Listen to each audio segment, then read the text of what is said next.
مریم نواز نے پنجاب کی بدحالی، ٹوٹی سڑکوں، گندے کنڈیوں اور مہنگائی پر حکومت سے سوال کرنے کا حق عوام کو بتایا اور کہا کہ اگر پنجاب کی بات کوئی نہیں کرے گا تو انہیں ہی آ کر یہ بات کرنی پڑے گی۔ انہوں نے کہا کہ تعلیم، روزگار اور سہولیات طلب کرنا عوام کی بنیادی حق ہے اور اس کے لیے مانگنے کی ضرورت نہیں ہونی چاہیے۔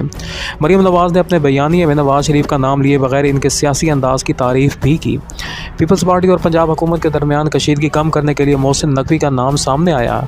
ذرائع کے مطابق محسن نقوی نے صدر آصف علی زرداری سے ملاقات کی اور انہیں بتایا کہ وفاقی وزراء کو موجودہ حالات میں اپنا کردار ادا کرنے کی ہدایت دی گئی ہے۔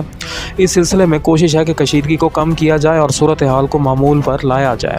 کچھ رہنماؤں کا ماننا ہے کہ جو تنازع دکھائی دے رہا ہے وہ دراصل ایک خاندانی جھگڑا ہے، بھتیجی بامقابلہ چچا، اور اسے پیپلز پارٹی سے جوڑنے کی کوشش کی جا رہی ہے۔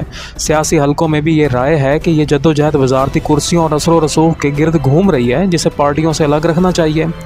پیپلز پارٹی کے رہنماؤں نے زور دے کر کہا کہ یہ خاندگی گھریلو معاملہ ہے اور پیپلز پارٹی کو اس میں گھسیٹنے سے گریز کیا جائے۔ پریس کانفرنسز میں پارٹی نے واضح کیا کہ وہ پنجاب اور وفاق کے درمیان اس لڑائی میں حصہ نہیں لینا چاہتی اور درخواست کی کہ اپنے گھر کی لڑائیاں اپنے اندر ہی نپٹائی جائیں۔ کئی رہنماؤں نے اس بات پر تشویش ظاہر کی ہے کہ الزامات اور زبان تند رویہ عام بیانیے سے نیچے اتر رہا ہے، یہاں تک کہ ذاتی الزامات اور گالم گلوچ تک پہنچ چکے ہیں۔ ان کا کہنا تھا کہ سیاسی اختلافات اصول سطح پر ہونا چاہیے اور تخریبی بیانات عوامی مسئلوں سے توجہ ہٹانے کا ذریعہ بن رہے ہیں۔ پیپلز پارٹی کے رہنماؤں نے واضح کیا کہ سندھ کسی ایک وڈیرے کی جاگیر نہیں اور سندھ کی عوام کو سیاسی جماعتیں یا افراد ہر فورم پر ذیلی حیثیت میں پیش نہ کریں۔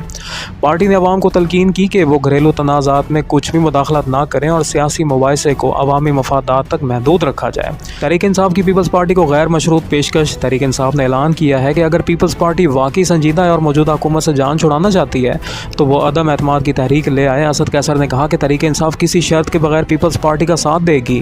انہوں نے نون لیگ اور پیپلز پارٹی کی لڑائی کو نورا کشتی قرار دی اور کہا کہ یہ صرف عوام کو گمراہ کرنے کا ایک کھیل ہے۔ ان کے مطابق اگر پیپلز پارٹی واقعی سنجیدہ ہوتی تو عملی قدم اٹھاتی۔ تحریک انصاف کے رہنماؤں نے یہ بھی کہا کہ پیپلز پارٹی نے 26ویں آئینی ترمیم کے دوران حکومت کو سہارا دیا تھا اور اب وہ اسی کے ثمرات حاصل کر رہی ہے۔ تاہم بعض ماہرین کا خیال ہے کہ اگر حکومت سازی کے لیے اتحاد ممکن نہ ہو تو بھی پیپلز پارٹی موجودہ حکومت کے خلاف تحریک عدم اعتماد پر غور کر سکتی ہے۔ سلمان اکرم راجہ نے کہا کہ نورا کشتی چند دن میں ختم ہو جائے گی۔